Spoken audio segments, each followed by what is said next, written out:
बच्चों, कैसे हैं आप सभी? मुझे आशा है आप सभी अच्छे और प्रसन्न होंगे। चलिए आज हम पढ़ते हैं पाठ 3, बुद्धिमान लड़का। करते हैं इस पाठ की शुरुआत। मध्य प्रदेश के एक गांव में एक अनाथ लड़का रहता था।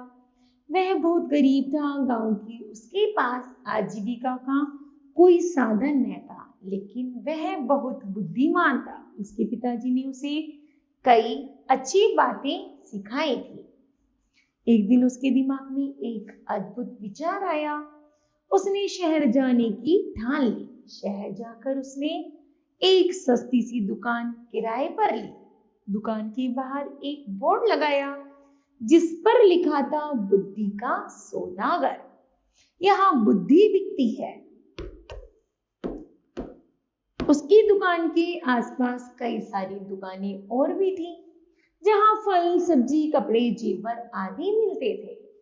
सब दुकानदार तथा आने जाने वाले उसका खूब मजाक उड़ाते।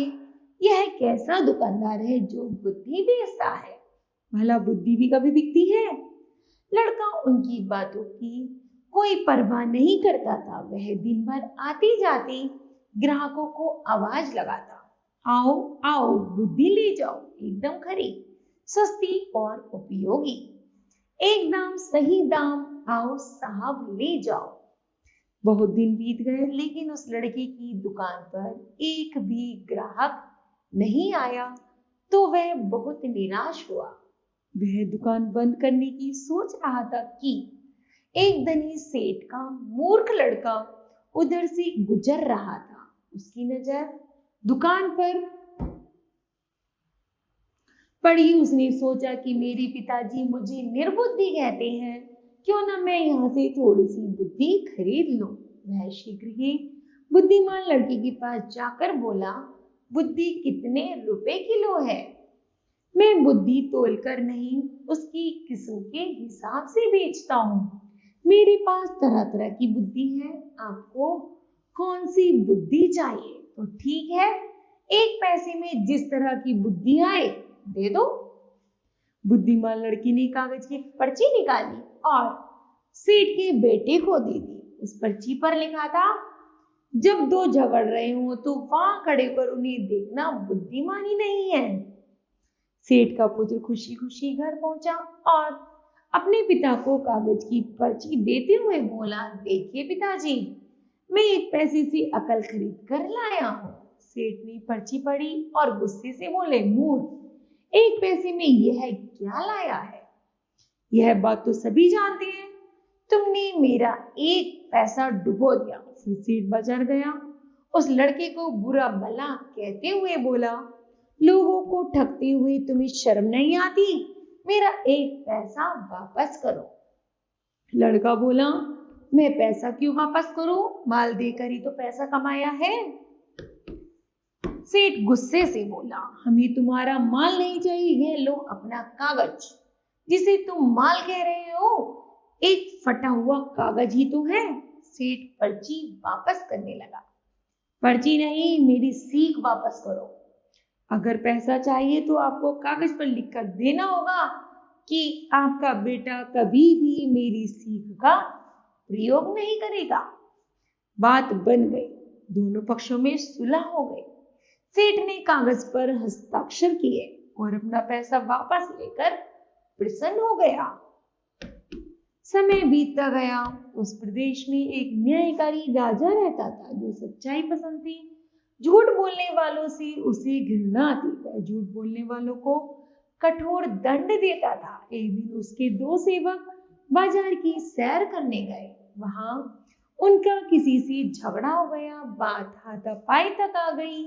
वहीं सेठ का बेटा खड़ा था, लेकिन वह कारनामे के अनुसार वहां से खिसक नहीं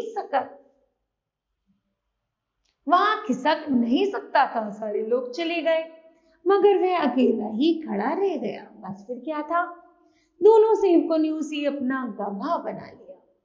झगड़े की बात राजा तक पहुंची। सेवकों ने लड़के से कहा कि वह उनकी पक्ष में गवाही दे। सेठ और उसके बेटे के होश उड़ गए। वे सहायता के लिए बुद्धिमान लड़के के पास पहुंचे। बोले, हमें किसी तरह बचा लीजिए। लेकिन मैं 500 रुपए लूंगा। लड़के ने कहा, ठीक है, ये लो 500 रुपए। देखो, जब गवाही देने के लिए बुलाया जाए तो पागल की तरह व्यवहार करना। बुद्धिमान लड़के ने उपाय बताया। सेठ के बेटे ने वही किया। राजा ने उसे पागल समझकर महल से बाहर निकाल दिया। इस तरह की एक दो घटनाएं और हो गई।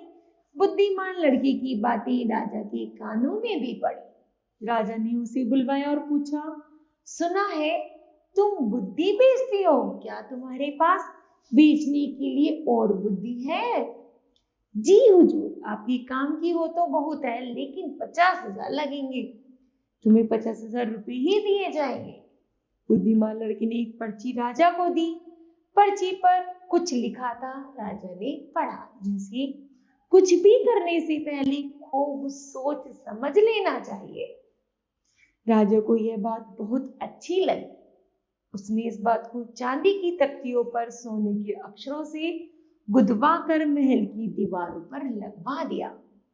वहां दिन रात जो भी काम करता उसकी नजर उस पर पड़ती तो वह उस काम को करने से पहले कई बार सोचता और फिर करता। एक बार राजा बहुत बीमार पड़ गए। राजा के मंत्री ने वैद्य के साथ मिलकर षड्यंत्र रचा और राजा की दवा में विष मिला दिया। दवा का प्याला राजा ने अभी मुंह के पास रखा ही था कि दीवार पर उसकी नजर पड़ी। कुछ भी करने से पहले खूब सोच समझ लेना चाहिए। राजा ने प्याला नीचे रखा और दवा को देखकर सोच में डूब गया कि पीऊं या नहीं। वैद्य और मंत्री को लगा कि उनका बंडा फूट गया है। वे दोनों राजा से क्षमा मांगने लगे। महाराज, हमें क्षमा कर दीजिए, हमने बहुत बड़ी भूल हो गई है। राजा ने उन दोनों को कैद खाने में बंद करा दिया गया और उस बुद्धिमान लड़के को खूब सारा धन दिया। तो बच्चों, यह पाठ समाप्त होता है। मुझे आशा है,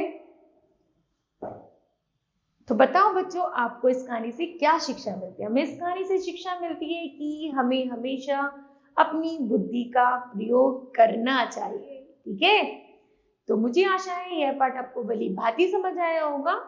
धन्यवाद।